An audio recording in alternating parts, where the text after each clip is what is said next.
Alright, here we are with a product review of two Fiskars tree pruners. Both of these are available at the Orange Big Box Home Improvement store. Both of them are Fiskars brand.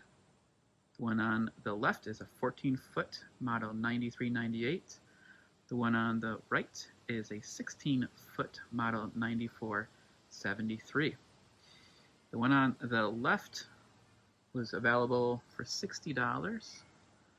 The one on the right, 50% more at $95. There's not much information on the internet comparing these two. And I didn't know if the 50% increase justified purchasing the 16-foot one. So here we are with this product review. The first thing you'll notice is the one on the left, while collapsed, is about a foot longer. So even though it is a 14-foot tree pruner, it is actually another foot longer for storage. Whereas on the right is fully extended, 16 feet long. It actually is a foot shorter in storage.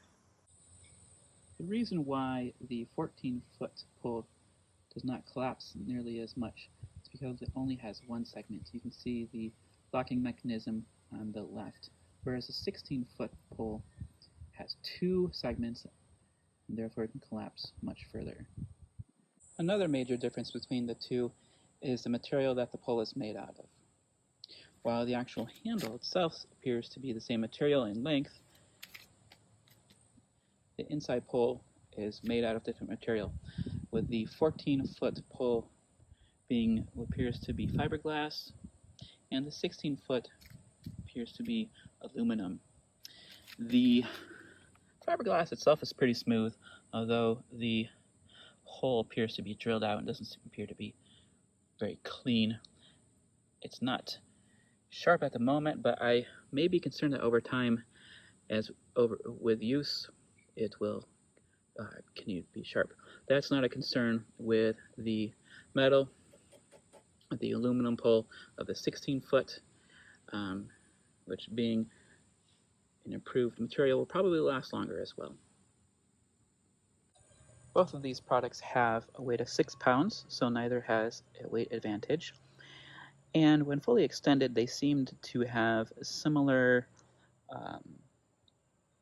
characteristics in terms of stability and in terms of maneuverability, just with the 16-foot being, well, 2 feet longer. Both of these pole pruners are backed by Fiskars' full lifetime warranty, which I've heard is pretty good. I have not had to turn in any of my other tools made by them for warranty work, but that's reassuring that they do have a lifetime warranty.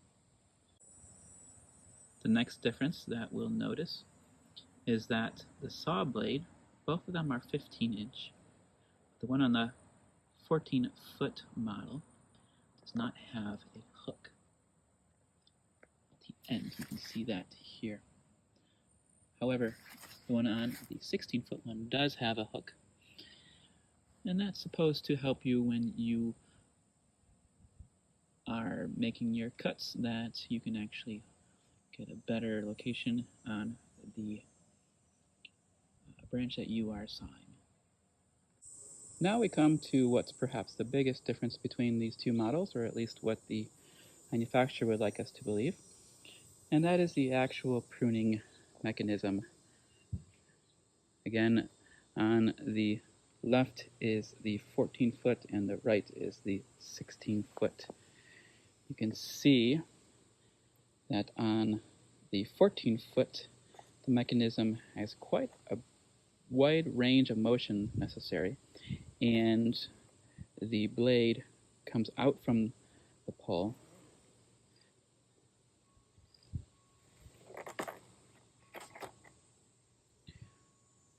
whereas on the 16-foot, which came with the saw attached, I could have removed it, but simply wanted to show you what it looked like out of the package.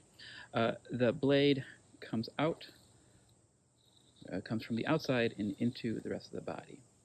There's less moving parts, and there is this chain inside, chain drive inside this right here. There's also a spring on the outside, as you can see here, whereas on the 14-foot, there's a smaller spring right here. Let's see if I can operate that.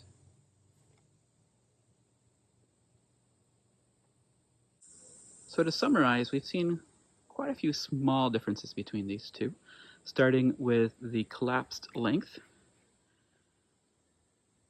The shorter pole, when fully extended, that 14-foot, is actually longer when not fully extended, about a foot, maybe a foot and a half. So if you're worried about storage, the 16-foot pole will actually take up less space.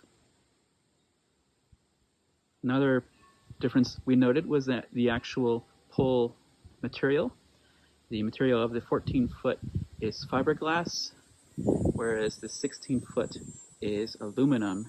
The 16-foot also has two segments with two locks. The locks are identical between the two, but that's also probably the reason why it collapses shorter.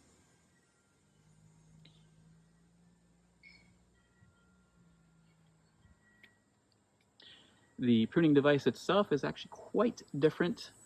The amount of movement required to fully close the pruning device is about the same, but the amount of movement external to the 14-foot is greater. If you're working in a tight spot with a lot of smaller branches, you already have the rope that can get in the way and get caught on things. With more movement from the actual pruning device, that could be another concern as well.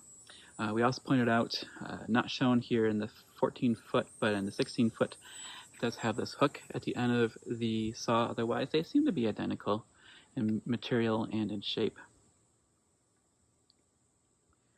Again, these both come with the full lifetime warranty, so if any issues should arrive, hopefully the manufacturer will replace it or otherwise address it. And so back to these two purchases. I would say overall, yes, the 16-foot costs 50% more, being at $95 at time of purchase, whereas the 14-foot was only $60.